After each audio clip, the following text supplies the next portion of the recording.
Now, when we take a cigar, a premium cigar, Yes, sir. handmade cigar, Yes, sir.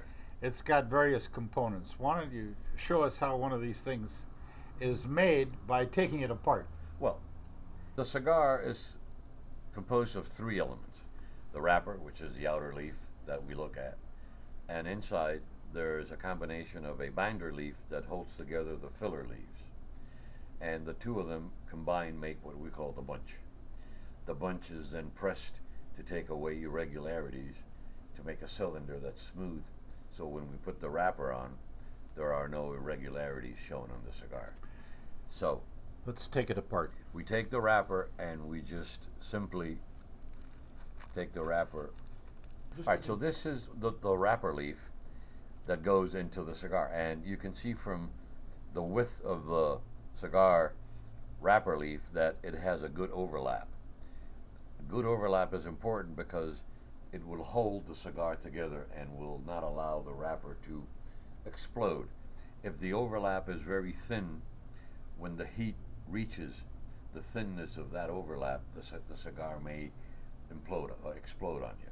So this wrapper has a very good size, and the overlap looks very good. This leaf appears to be almost like silk. It's so fine. Yes, wrapper leaves are grown precisely for that, because we don't want thicker veins showing. We don't want to have anything that interrupts the smoothness of the wrapper. The wrapper is important because it's the first thing that we see in a cigar. It's what draws our attention to the cigar. We cannot take away the labels and the bands because they also are attractive. But when we get to the cigar, the wrapper is the first thing we see.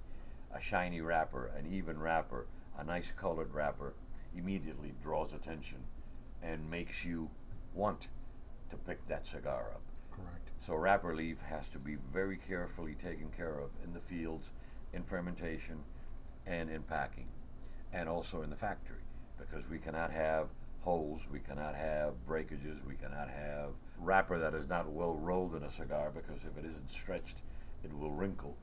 So all these things have to be taken into consideration when putting wrapper on, and the wrapper leaf, again, needs to be as smooth as we can get it, so there are no objections to the whole view of the cigar. How much more money does the wrapper leaf cost in relationship to the totality of the cost of the raw material here?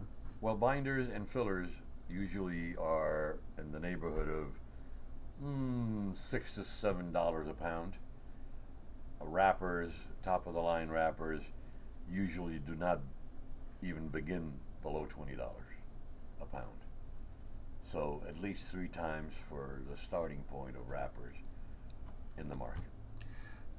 Okay. Now let's go to the next Now, level. The next level is the bunch. And the bunch consists of the binder leaf that is holding, let me take the cap off here because that we no longer need it. The binder now is holding the filler leaves, and between the two of them they make the bunch. As you can see, after we press the bunch, it is a smooth cylinder.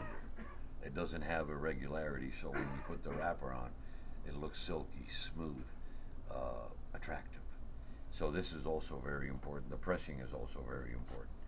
Now, What percentage of the flavor comes through with the wrapper?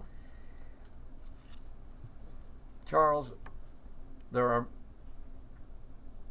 2 schools of thought on this.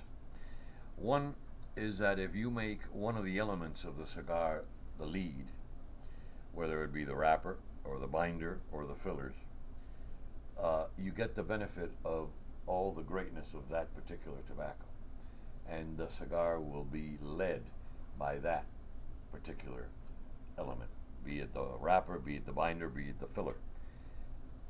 I belong to the school that says when we smoke a cigar, we're not smoking the wrapper first, the binder second, and the filler third.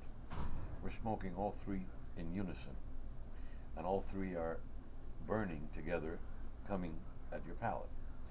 So what we try to do when we blend is to make the three work together to create a unique combination of flavors. If we would take this bunch and put a different wrapper on than the one that had originally, we would change completely the taste of the cigar because it wasn't blended for that particular wrapper. So I belong to the school that thinks that it's a combination of all three, because that way all the best elements of the three work together and create a much wider array of sensations and possibilities of taste in the palate. And here's a binder. Now, if you look at the binder leaf, you will notice that the binder is a little rougher than the wrapper.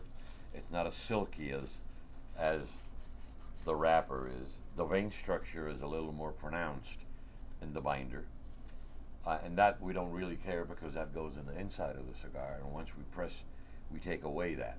So the binder leaf doesn't have to be as pretty or as well taken care of as the wrapper leaves. And then the filler, which are the leaves, the whole leaves that are taken and blended in the hand and made into the bunch by rolling them into the binder. And you will have, and you can immediately see that there's a ligero here, there's secos here, so there is a blend of different primings that will make the blend, the filler blend, that together with the binder and together with the wrapper will create the cigar blend.